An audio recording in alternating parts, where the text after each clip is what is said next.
اگر آپ nail polish کے ہی شوقین ہیں تو آپ دن کا ایک بڑا حصہ صبح فجر کی نماز کے بعد لگائیں اور ظہر تک لگائے رکھیں. جب آپ گھر جاتے ہیں کپڑے چینج کرتے ہیں تو اس کو بھی ساتھ ہی چینج کر لیں. آپ گھڑی دیکھیں کہ ہارڈلی کتنے منٹ لگتے ہیں اس کو اتارنے میں. لیکن اگر آپ سمجھتے ہیں کہ آپ بہت مصروف انسان ہیں اور آپ کی زندگی میں بڑے بڑے مقاصد ہیں تو ظاہر ہے کہ آپ کے لیے مشکل ہو سکتی ہے. تو مہینے میں 6-7 دن لگا لیں تو ان دنوں میں شوق پورا ہو جائے گا. اور جو لوگ اللہ کی خاطر کوئی چیز چھوڑ دیتے ہیں، قربانی کرتے ہیں، تو اللہ تعالیٰ ان کو اس کی بہترین جزا دے گا. ٹھیک ہے، تو یہ جواب ہوتا ہے عموماً میرا نیل پالش کے جواب میں. کبھی میں نے ایک سینٹنس میں اس کو حلال حرام نہیں کیا. ٹھیک ہے. وضو کے بعد نیل پالش لگا کر نماز پڑھی جا سکتی، یہ درست ہے یا نہیں؟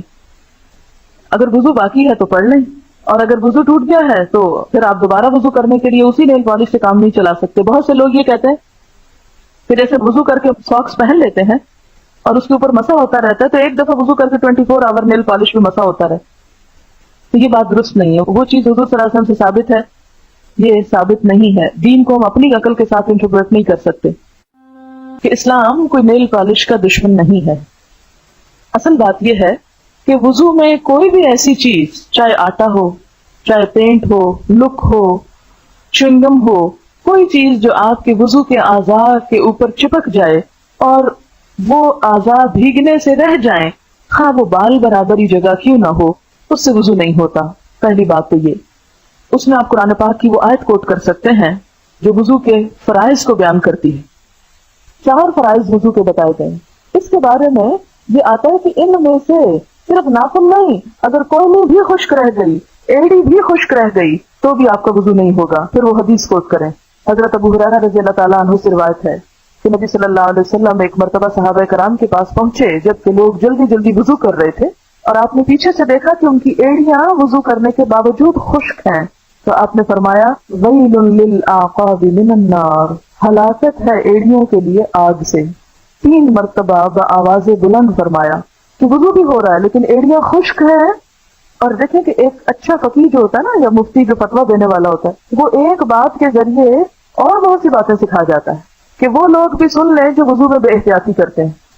جلدی جلدی وضو کریں گے، آدھی آدھی بازو دھوئیں گے، پیچھے سے کونیاں خشک ہوں گی، ایڑیاں خشک ہوں گی، منہ پہ پانی کے چھینٹے ایسے مار دیں گے جس سے یہ چن یہ سارا کچھ رہ جائے گا. جو بال آگے آئے ہوئے ہیں تو اس کی بھی پرواہ نہیں. جب آپ دھوئیں تو اچھی طرح مل مل کر دھوئیں تاکہ کوئی حصہ بھی بال برابر بھی خشک نہ رہ جائے، کیونکہ خشک رہنے سے وضو نہیں ہوگا. تو آپ صلی اللہ علیہ وسلم نے ایڑیوں کے خشک رہنے سے ہلاکت کی بات کی، تو چھوٹی سی بات نہیں. دوسری بات یہ ہو گئی. پھر یہ ہے کہ صرف نیل پالش نہیں، ہر ایک چیز کے بارے میں خیال رکھیں. حتیٰ کہ اگر رنگ پہنی ہے تو اس کو بھی پھیر لیں، کانوں میں کوئی چیز پہنی ہے تو اس کو بھی گھما لیں. سر کے اوپر اگر کوئی گون وغیرہ، جیسے پرانے زمانے میں میک اپ کے لیے عورتیں بال جوڑنے کے لیے ایسا سٹف استعمال کرتی تھی مانگ وغیرہ میں یا اور اسکن کے اوپر، کہ جس سے سر کی اسکن ڈھک جاتی تھی. اور مستقل، یعنی جیسے موم ہے تو موم اگر کسی چیز پہ گرے تو نیچے پانی نہیں پہنچتا. تو اس میں صرف وضو نہیں بلکہ غسل بھی نہیں ہوتا.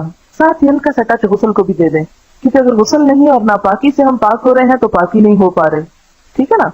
تو خصوصی طور پر جو پیریڈز کے دنوں میں آپ نے نیل پالش لگائی ہوئی ہو اور اتارے تو بہت احتیاط سے اتارے کہ بال برابر جگہ پر بھی نیل پالش باقی نہ رہے، ورنہ سارا غسل نہیں ہوگا. غسل نہ ہوا تو نماز ہی نہیں ہوگی. پھر اگلی بات یہ ہے کہ آپ ایسی چیز کلر لگا سکتے ہیں کہ جس سے کوٹنگ نہ ہو، مثلا مہندی، یا اگر کوئی اور آپ نے ترقی کر کے ایجاد کر لی ہے کہ جس سے کوئی چھلکا اوپر نہیں آیا تو اس سے آپ رنگ سکتے ہیں، بشرطے کہ رنگ نیچرل ہو، ان نیچرل کلرز نہ ہو.